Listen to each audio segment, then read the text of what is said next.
the daughter of some age says that why don't we have a more lenient religion? And maybe the other religions like the Hindus or Buddhism are much easier than Islam. This is probable, but it doesn't mean that they're correct.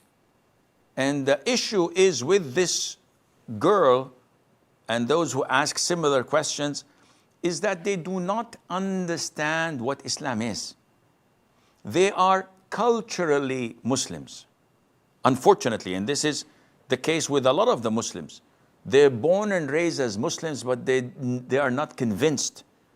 They just act as a routine, and they say Simon says.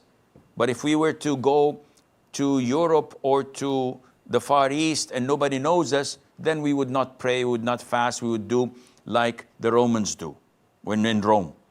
And this is a very, very serious issue. You have to start from the foundation. Why do we worship Allah? Is there Allah? Does Allah exist? So you have to start from the very bottom up.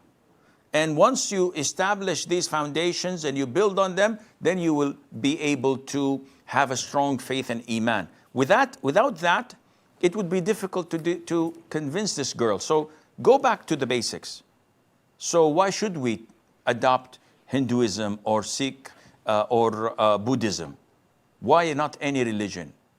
Is there a God that tells us to follow his religion or not?